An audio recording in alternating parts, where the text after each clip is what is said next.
ओम नमः शिवाय। दोस्तों, आज हम आपको नारद जी का विष्णु जी ने कैसे अभिमान भंग किया उसके बारे में बताएंगे। नारद जी को अपने ऊपर बहुत अभिमान हो गया था। उनको लगा कि कामदेव उनका कुछ नहीं बिगाड़ सकते। वो सब जगह जाकर बताने लगे, ब्रह्मलोक, शिव जी के पास, यहाँ तक कि विष्णु जी के पास भी गए।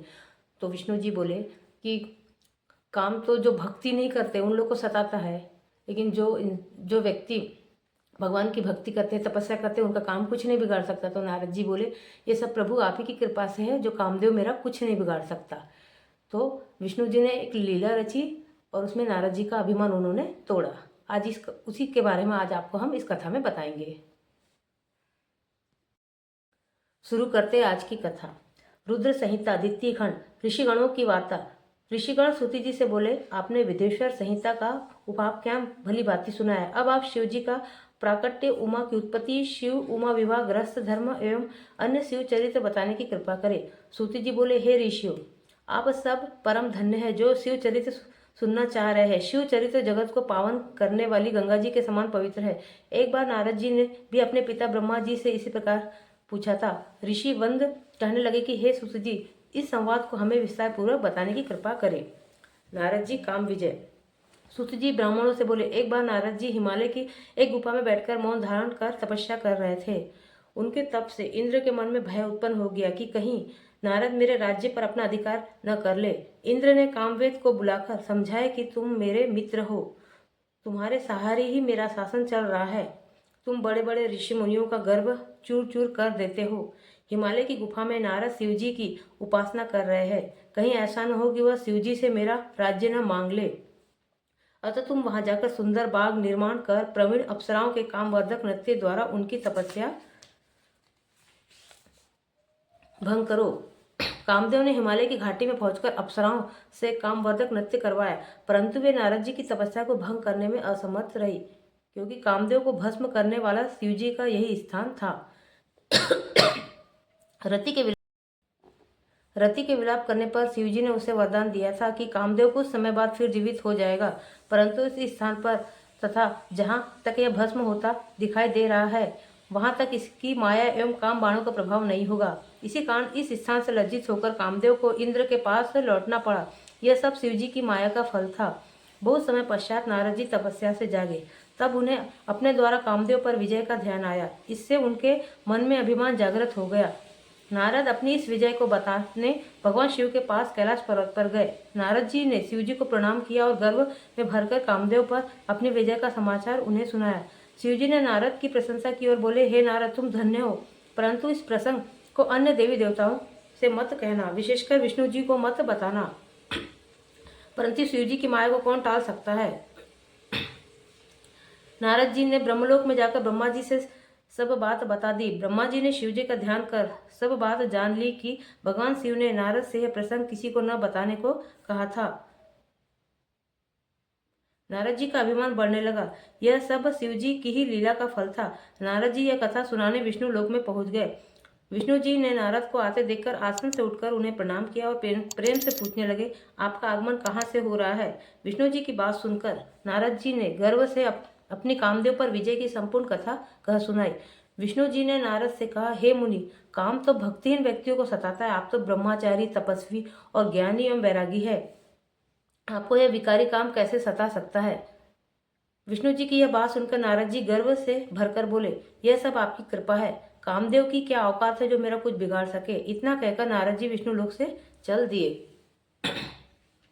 नारद जी का अभिमान भंग। नारद जी के चले जाने पर भगवान विष्णु ने अपनी अद्भुत माया रची। नारद जी के रास्ते में एक नगर का निर्माण कराया। उसके राजा का नाम शील निधि रखा। उसकी एक सुंदर गुणशील पुत्री थी। उस दिन उस कन्या का स्वयंवर हो रहा था। उसमें अनेक प्रदेशों के राजा व राजकुमार आए हुए थे। नारद जी नगर की शोभा को देखकर मोहित हो गए। नारद जी भी उस सभा में पहुंचे। राजा ने उठकर उनका स्वागत किया और उनकी पूजा की। राजा ने अपनी कन्या को बुलाकर उनके चरणों में उपस्थित किया।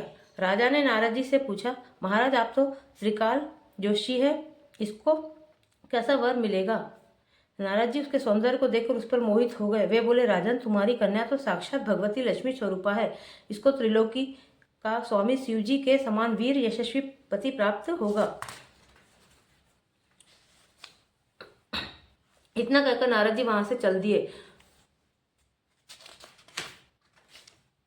उनके हृदय में विकार पैदा हुआ कि यह कन्या मुझे मिलनी चाहिए, परंतु राजाओं के सामने यह मुझे स्वीकार नहीं करेगी, क्योंकि सब स्त्रियां रूपवान पति चाहती। इस कारण मैं भगवान विष्णु का रूप धरकर सभा में जाऊं तो काम बन सकता है। ऐसा सोचकर नारद जी भगवान विष्णु के पास पुनः गए। उन्होंने भगवान विष्णु को नमस्कार करके शिवनिधि की कन्या के बारे में बताया। मैं उसे पाने की इच्छा से आपके पास आया हूँ, आप मुझे अपना रूप प्रदान करने की कृपा करें। भगवान विष्णु ने कहा, हे नारद, आप वहां पहुंचे, मैं तुम्हारा हित करूंगा। वहां पहुंचने पर भगवान विष्णु ने नारद को अपना रूप न देकर उन्हें वानर का सा मुख प्रदान किया। हरि वानर के भी कहते हैं। इस तरह भगवान ने यहाँ भक्त का हित भी किया तथा झूठे भी नहीं बने। वहां नारद जी राजाओं की सभा में बैठकर प्रसन्न होने लगे। वे अपने को इंद्र के समान शोभा वाला समझकर ऐंठ कर बैठ गए। वहां पर दो रुद्रगण भी ब्राह्मण के वेश में उपस्थित थे। वे नारद जी की रक्षा करने के लिए उपस्थित थे। नारद जी के वानर रूप को केवल कन्या ने ही देखा था। इस भेष को रुद्रगण भी जान गए थे। वे उनकी हंसी उड़ाने लगे। जब कन्या स्वर्ण की जयमाला लेकर स्वयंवर में उपस्थित हुई तो नारद को देखकर क्रोधित हो गए। उसने नारद जी की तरफ मुंह उठाकर भी नहीं देखा। वहां राजा के वेश में विष्णु जी भी उपस्थित थे तो कन्या को विवाह करके ले गए।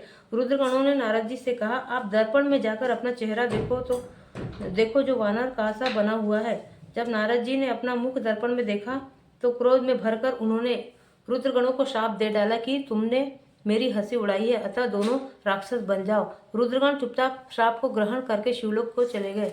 नारद जी शिव जी की माया को न समझकर क्रोध में भरकर जल में अपनी परछाई देकर विष्णु जी के पास गए और क्रोध में भरकर बोले, तुम दुष्ट, कपटी और मलिन मन वाले हो। तुम दूसरों को सुखी होता नहीं देख सकते। तुम पूरे मायावी हो। तभी तो तुमने मोहिनी रूप धरकर दैत्यों को अमृत पिलाया और कलश छीन लिया था। तुमने मुझे स्त्री क्लेश से दुखित किया है और स्वयं कपटपूर्वक राजा का रूप धारण कर लिया है। अतः तुम मनुष्य रूप में राजा बनकर स्त्री क्लेश से दुखी होंगे। तुमने मेरा वानर का मुख किया है, अतः वानर ही तुम्हारी सहायता करेंगे। विष्णु भगवान ने शिव जी की कृपा से यह श्राप स्वीकार कर लिया। जब शिव जी के माया का पर्दा हटा तो विष्णु जी के साथ जो कन्या थी वह अदृश्य हो गई। नारद एवं विष्णु जी अपने असली रूप में परिणित हो गए। अब नारद जी को ज्ञान हुआ तो वे पश्चाताप करने लगे और भगवान विष्णु के चरणों में गिरकर क्षमा मांगने लगे। भगवान विष्णु ने नारद जी को उठाकर प्रेम पूर्वक हृदय से लगा लिया और बोले, हे नारद, तुम चिंता न करो। तुम्हें अभिमान ने घेर लिया था। तुमने शिव जी की आज्ञा का पालन नहीं किया था। यह उसी का फल है। यह सब शिव जी की इच्छा का फल है। अब तुम शिव जी के 100 नामों का प्रेम सहित जाप करो, इससे तुम्हारे सभी पाप समाप्त हो जाएंगे। इस प्रकार विष्णु जी ने नारद जी का अभिमान तोड़ा। आज की कथा में बस इतना ही। बाकी की कथा हम कल पढ़ेंगे। और दोस्तों, हमारी कथा को सुनने के लिए आपको मोबाइल के सामने बैठने की ज़रूरत नहीं है। आप मोबाइल चालू कर दीजिए और अपने काम करिए। आप सोते सोते भी इस कथा सुन सकते हैं। और दोस्तों, कथा अच्छी लगी हो तो चैनल को लाइक और सब्सक्राइब करना ना भूलें। ओम नमः शिवाय।